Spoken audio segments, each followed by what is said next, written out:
Hello, my name is Allison Warner, and I am the Chief Editor of Orthodontic Products. Today, I'm joined again by Dr. Roger Levin to talk about what can be done now to manage the impact caused by the COVID-19 pandemic, specifically how to manage recovery. Dr. Levin is the CEO and founder of the practice management consulting firm Levin Group. He is a recognized expert on dental practice management and marketing, and he is a frequent lecturer and writer, including for orthodontic products, on these subjects. The Levin Group has worked with over 4,000 orthodontic practices. In our last episode, Dr. Levin took a deep dive into the three stages of this crisis and how to manage them. Specifically, he talked about what orthodontic practices should be doing as they enter recovery and what goes into a strategic turnaround.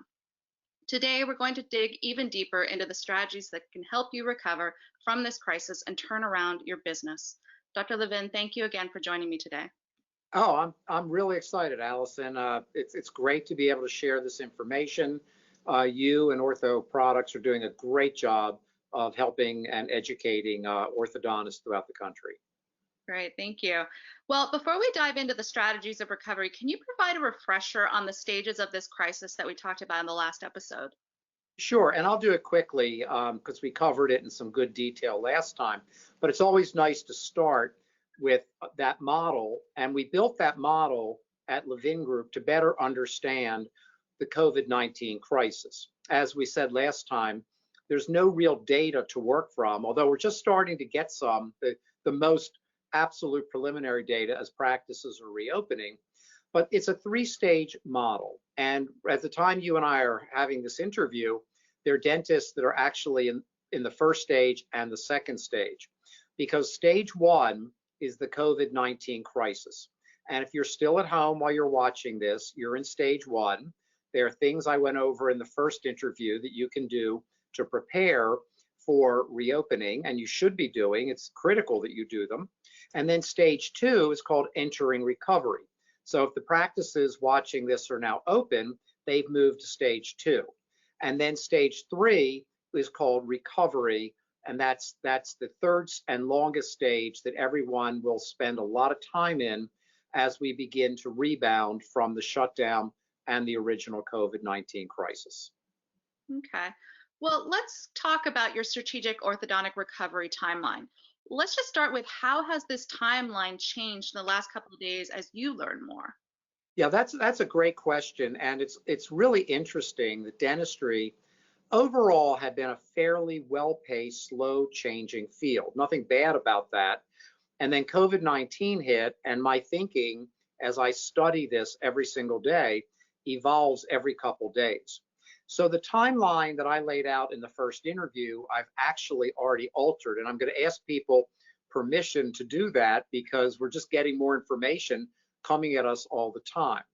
And without going into all the background, there's a three-phase timeline, and this is now it's critical for orthodontists and orthodontic practices to understand. So phase one of the timeline, and this is our subject today, the timeline, phase one is called pent-up demand. And we now think in orthodontics that will be 1 to 4 months, so that when practices reopen, there are going to be people waiting to get in. We are now hearing about patients writing nasty emails to their orthodontist. I'm in Invisalign or I'm in braces and I need to be seen. They're getting scared that something could go wrong. Very natural. Now, if the practice, by the way, as a quick aside, does a good job of communicating with patients prior to reopening, they won't get nasty emails. So if you get a nasty email, it means you should have been communicating a little bit more or a little bit better. Wow. So that's phase one, months 1 through 4. However, then we're going to enter phase two, which is called declining production. And this is where, unfortunately, and I say this with great compassion, many orthodontists are going to suddenly wake up and watch their production start to drop. And it's going to drop for a very simple reason. The pent-up demand has now been seen. So even that feeling of busyness may begin to dissipate somewhat, but the number of new patients coming in will drop. And we have evidence of this, not from the COVID-19 crisis, but from the 2008-2009 recession, where after that, orthodontics began to slow down. In the 08-09 recession was simply economic. People had less money. It was a deep, deep recession, and they stopped coming for orthodontics. And aligners had been invented. They'd been around for about 4 years at that point. So general dentists started to pick up a little bit of the aligner orthodontic treatment.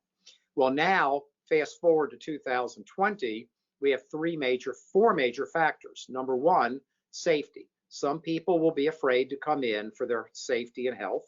Others, number two, will be afraid to come in due to economic challenges or perceived challenges. Three, general dentists will be doing more aligners because they're now convinced that the treatment is in the trays. If the trays come out right, they can supply those trays. However, as a quick caveat, GPs will still be one of the two most powerful referral sources to orthodontic practices. I would re-emphasize general dentist marketing, and we'll do that in the next interview because there's a third one, I believe. And then the fourth issue is direct-to-consumer orthodontics that we never had before, and it's less expensive. It's heavily advertised.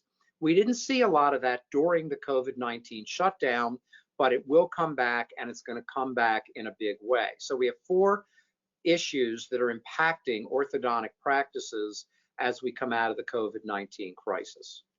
So that's what the timeline's all about in phase two. Phase three, I'll just mention quickly so we can keep going and get to the strategies, which I think most people want to hear, is now, so phase two is going to run from months 5 through 9. And that's going to be the second phase. Now, the third phase is the recovery, and that's going to run through month 10 through 24. And that's what's changed. I only had it going out to month 18, but now based on what we're seeing, how states are opening, the very real possibility that COVID-19 will be back in the fall, I've extended that out 24 months. Now, it doesn't mean that every listener has to go 24 months. It all depends on the actions they take early in the recovery phase. Okay. Well, let's talk about phase one then. And why is building revenue as quickly as possible so important during this phase? Okay, so quick review. This is a business turnaround. Every practice will be facing a turnaround of some type. And we call it recovery, but business turnarounds have a science behind how they're done. They're taught in business schools, there are textbooks on the subject, there are lots and lots of articles. And fortunately, I've had some exposure to that.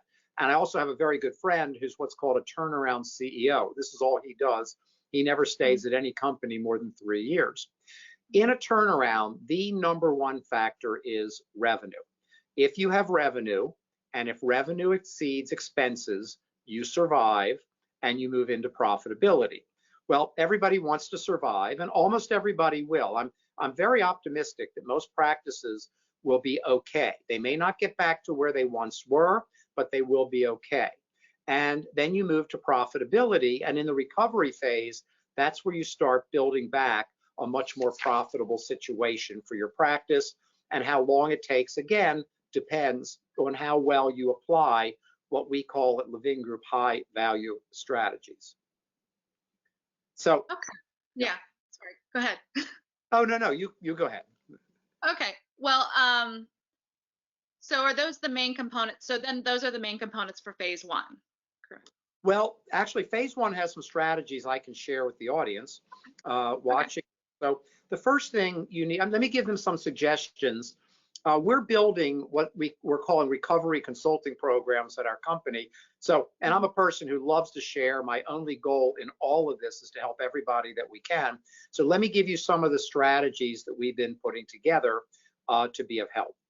Number one, practices need to re-strategize for a lower volume.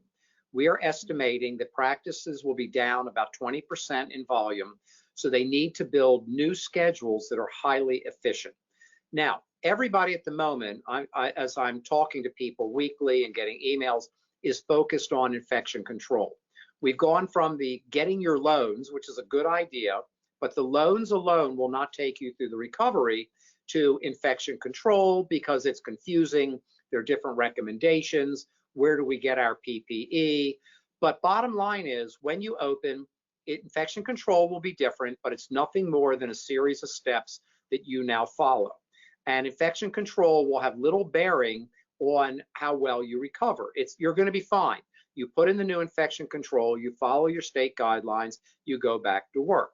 Okay, so with that, you then build a new schedule, and you ought to build that schedule assuming about an 80% use of chair time, not including one concept that I'll get to that could actually increase the volume. Number two, you need to have daily goals. Orthodontics has a unique situation where they call production a start. If a start is $6,000, they call it a $6,000. If they have 3 patients that start that day, it's an $18,000 day. Well, it's really not. You have to see these patients over time. I would encourage practices to rethink how often you need to see your patients. I'm not an orthodontist. I'm a general dentist. As I always joke in seminars, I've never done an ortho case in my life, so orthodontists can like me. But having said that, if you're at 6 weeks, you might want to go to 7 or 8. If you're at 8 weeks, you might want to go to 9 or 10. I'm not telling people how to practice, but I talked to one of our top 5% producing clients this morning. He's 25 years in practice. He's got a phenomenal practice. He must be a good orthodontist, or people would have found out along the way. He does big numbers, but he sees patients every 10 weeks. I can't tell you what's right or wrong. I can just tell you what other people are doing. So rethink how often you see patients, because remember, everybody, there was a time where if you saw patients less frequently than every 4 weeks, you were considered a heretic. It was unethical. It was immoral. In endodontics, one appointment endo was unethical, immoral. Things are unethical and immoral till you find out that other ways actually work. So be open-minded and give it some thought. Third, identify a cash flow model. Take your practice from the month you open, go out 24 months, and start to project how much cash you will accumulate every single month. You're not going to be right. You will not get it right. There's a great expression, no plan survives its collision with reality. I was told that by an executive coach that I worked with for many, many years. And I'm sure I've thought of that 1 to 2 times every day of my life. But at least if you have a cash accumulation month by month projection, you can rebalance as you go along and know where you stand. And then fourth, set your cash projections for every 90 days as well. Know where you're going to be. A month is you want to do the accumulation projection monthly, but you want to know what your real cash is daily, and you want to have a goal for every 90 days. That's a rational way to approach it. So I have more if you want to hear them, or we can jump. Well, maybe we should go into phase 2, and we can always come Okay. back to that. All right. I understand that in phase 2, the focus should be on streamlining practice operations. Can you explain that? I can. And streamlining is a good word, but it's not the word. The real word is reinvention. And it's funny, when I started studying business, it was the middle 1980s. And in the middle 1980s, Japan had become a major economic power, not as big as us, but they were ruining a lot of our industries with better quality. Like Japanese cars almost killed the US car industry in the 1980s because their quality was so good, the cars were a lot cheaper, and that's when Americans started buying Japanese cars. Well, the Japanese had expressions like reinventing, re-engineering the company. And dentistry never needed that. We always evolved very, very nicely. Now we have to reinvent, and it literally means reinvent how we run the practice. So what we're going to start to see is that we have a very small margin of error today when it comes to building back a successful recovery or turnaround. And the practices that are going to do best and do well are the ones that understand it will not be business as usual, and we have to reinvent our systems. So every day, the team is going to need to do things differently than even 6 weeks ago pre-COVID-19. We have to retrain the team, reinvent the practice, and I can give you some examples if you would like. Yeah, definitely. Okay, so the first thing you have to do is every single day fill the schedule.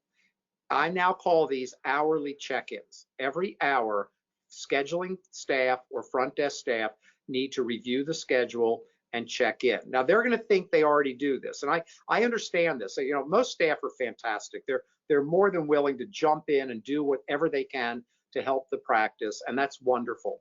But I'm not talking about dealing with the schedule that's in front of you. I'm talking about truly analyzing it once an hour. Every team member should know when is the next open appointment. Fill it in. Because one of the realities of scheduling is that open chair time can never be recovered. We can't afford the no-shows we used to have. We can't afford inefficient scheduling. I can give you a data point from the Levin Group data center that was a huge data center with great data right up till COVID-19. Then all data went out the window. But we share, just to give it some credibility, we share data with 4 national organizations, 3 national banks, and Wall Street. So it's real data. And the data showed that almost every orthodontic practice had a 30 to 50% growth potential without adding any hours. Now, having said that, it means that growth was there. Now, maybe the orthodontist wasn't concerned about it. They were happy where they were. The income supported their lifestyle, and people were very happy. Now it's going to be tougher. So you have to work to fill chair time every hour of every single day. And I literally mean hourly check-ins. And even the assistants should know when the next open appointment is. So if they have a patient in the clinical area that needs to come back, they can work to fill that in. Number 2, analyze finishing patients. Overdue D-bonds will now be a killer for practices. We are going to see practices with 15 to 20% of their patients overdue for D-bond. And for the first time, orthodontists need to know their numbers. And you and I said we're going to get to the 8 or 9 key statistics they have to know in a few minutes, but they need to know their numbers every single day. If you don't know your numbers, then you're going to be surprised at some point by what's happening. And what I mean by that is, if you have 20% or 15% overdue D-bonds, you feel busy. You're tying up chair time with unproductive patients. An overdue D-bond is 100% overhead, and yet you can't fit in productive patients because you're using your chair time at a 20% lower volume than in the past for patients who should have already been completed. So when you get back, go out of your way, get those patients near or past D-bond time in, and get them on a schedule and get them done. Critically important. Another example would be new patients.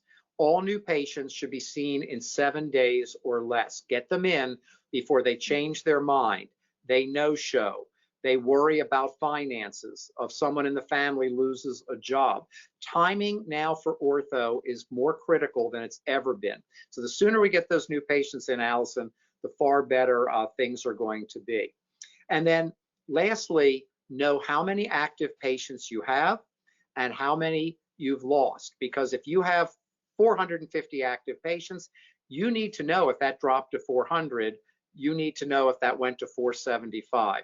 Because in ortho, new patients do create the revenue that is so essential for a turnaround and successful recovery. Okay, those are a lot of those are a lot of stats and everything that people need to keep track of. Is there anything else within that context of statistics or key performance indicators that practices should be looking at? That is, and that moves us into phase 3, which is, remember, phase 3 is the last phase that goes out to 24 months. Now, again, there are going to be 3 kinds of practices, so to speak. Those that don't survive, which is very, very sad. Those that have a rough recovery and are now at 60 or 70% of their previous revenue. Doctors may have to adjust their lifestyles. And I say this with great compassion. I really hate talking about it, but I'm also the guy who's going to, tell you the real business situation. I do think the majority of practices will recover, but most will not get back to their 2019 levels unless they pay attention to recovery high-value strategies. So in phase 3, we now start to look at day-to-day operations. Phase 1 and phase 2 are about doing those things to jumpstart the practice. Think of phase 1 might be getting the battery started. Phase 2 might be accelerating the car. I'm making this up as we speak. And phase 3 is being on the highway at either 40 miles an hour or 75 miles an hour. Which practice do you want to be? I made that up, but I'm kind of liking it. I don't know how you feel, but It I works.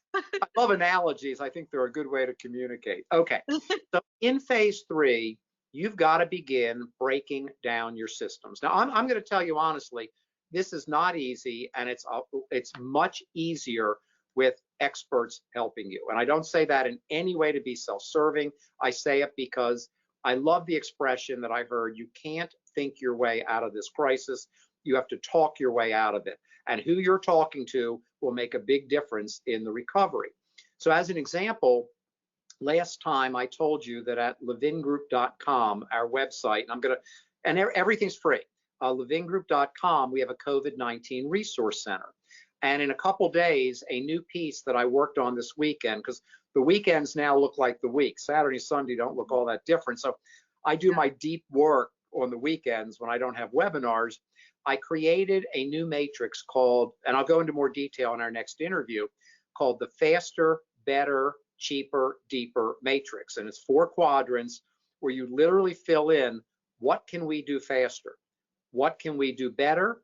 What can we do cheaper, which goes to the heart of expenses? And what can we do deeper? And I've been now assigning specific actions to those 4 quadrants. So again, they're at levingroup.com in the COVID-19 Resource Center, along with, last time we talked about that 1-page strategic recovery plan that is critical. I still think is the most critical thing anyone can do. Okay, so to your question, great question, key performance indicators or targets, whatever you want to call them, the practice needs to design systems that achieve targets. There's no more room for laxity. There's no more room for looseness. If you're not hitting your targets, you're going to have a problem. Another analogy, it'd be like a diabetic whose glucose is too high. You're going to end up having in a diabetic coma or something like that. You don't want your practice in a coma. So let me go over the orthodontic key performance indicators. Now, what's really interesting is there aren't that many. There are about 9. Normally, Levin Group, for a client, in a management orthodontic client in consulting, we would look at 25 statistics a month. You don't need to do that right now because this is a business turnaround. And in a turnaround, you focus on less, but you focus on the highest priorities. So here we go. Priority 1, or key performance indicator 1, is production. You've got to keep production up at a certain level because that's the cascade that determines everything else that's going to happen. If you have production and you collect that production, you now have revenue. So paying attention, as always, in a business turnaround, to revenue is the most critical activity. So production, then the next one is revenue. The third one is cash. If you have revenue and it exceeds expenses and you exceed your break-even point, also can be found at that, the break-even point concept is on the COVID-19 Resource Center. If revenue exceeds expenses, you're in a positive cash position. And as I mentioned in the last webinar, we want to accumulate 4 months of cash in the next 24 months after you reopen. First few months might be very little, but if you don't build cash, you're not building a fortress around your practice and protecting your future. KPI number 4, key performance indicator 4, is expenses. You want to lower waste, but a lot of your expense reduction, and I'm starting to tell people now is the time to negotiate with your suppliers, with your vendors, with your landlords, with your insurance companies. We're getting great, not forgiveness necessarily, but 4 months of no payment to suppliers. We're getting 25% rebates from malpractice insurers for our clients. This is going really well because it's not because anybody's a great negotiator. They know what's going on. They're in it too. They want you to survive so you can keep paying them. They want to be helpful because that's what good businesses are doing. Number 5, number of new patients. That's critically important. New patients mean production, revenue, and cash. So that's invaluable. Number 6, starts. New patients are great, but what's the percentage start rate? If you don't have other things like expanded financial options and convenient hours, your start rate will go down. Well, the number of new patients doesn't get you really production and revenue. As I said a second ago, it's really starts that get you production and revenue. Okay. Number 7, referrals and referral sources. How many doctors are referring to you? How many patients are referring to you? But if we put it all together, how many referrals are you getting per month? If you get enough referrals and you do a good job, and the treatment coordinators need to be completely retrained now. It's a new COVID-19 world. Then you'll get enough starts. If you get enough starts, you'll have production revenue and cash. Number 8, number of overdue D-bonds. Think of them as an anchor around your ankle. If it's the more overdue D-bonds, the bigger the anchor, the more it's going to pull you down. And then number 9 is analyzing your dental insurance participation, because a start is not just a start. It could be a $6,000 start, a $5,000 start, a $4,000 start. So it gets more complicated with phase 1 and phase 2 treatment. It gets more complicated with aligners and higher lab fees. But we have to look at the mix of all cases to understand the average fee per start, which tells us a lot about where we should be putting our emphasis. So those are the key performance indicators every practice should look at, and those are actually the only ones that matter. Okay. Well, I think this information will be helpful to our viewers as they start to reopen their doors and try and strategize for what's ahead. Dr. Levin, thank you again for being with me today. A pleasure. Thank you, Allison. Great. And to our viewers, we will be back soon with our next installment with Dr. Levin. Thank you for watching, and be sure to check out orthodonticproductsonline.com for the latest orthodontic industry news. Until next time, take care and stay safe.